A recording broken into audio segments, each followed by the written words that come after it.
And Chris, here is a live look at those conditions in Naples, Florida. Right now, just hours from landfall, the currents are strong and water levels are rising.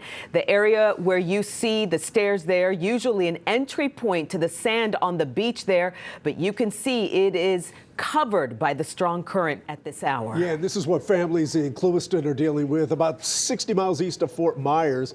You can see the rotation there as a tornado formed near Route 80, kicking up debris as it moved across the ground. Tonight, the Tampa police chief told ABC 40% of the city tried to evacuate ahead of this storm. Thanks for joining us. I'm Chris Lawrence. And I'm Cynthia Izaguirre. Chief Meteorologist Pete Delkus has been tracking Milton's path and has a look at where things stand right now, Pete. Well, Cynthia, landfall is just a couple of hours away at this point.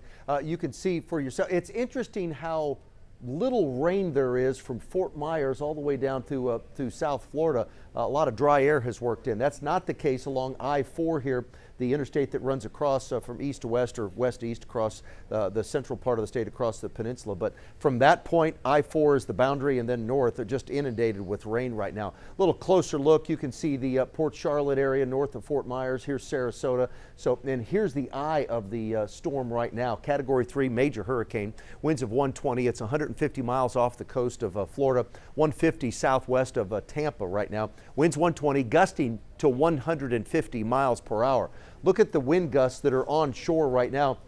There's Sarasota, Bradenton area. They're at the airport, 59, 62 mile an hour gust in Venice, 53 up in St. Pete, Clearwater, Tampa itself, 39, Zephyr Hills, 48 mile an hour wind. So it will only worsen as the night moves along. There's the Category 3 right now. Watch landfall.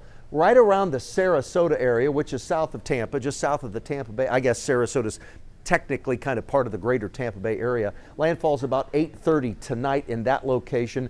It's going to stay a hurricane the entire time it crosses a peninsula. From right around Sarasota up here to the Cape, we're looking at about 125, maybe 130 miles. So the peninsula is not that far, but it stays a hurricane as it moves across the entire peninsula. It exits the peninsula around sunrise tomorrow. So all night tonight, Milton will be pounding west central, and then east central Florida as it moves from the west to the east across the state. It will have zero impact on the rest of the United States. Not another state in the United States is going to be impacted by Hurricane Milton. It moves offshore starting tomorrow morning, and then it just fizzles out in the tropical Atlantic, staying away from any other location in the United States. A storm surge, I mean, we're talking 1 to 2 feet with this storm surge.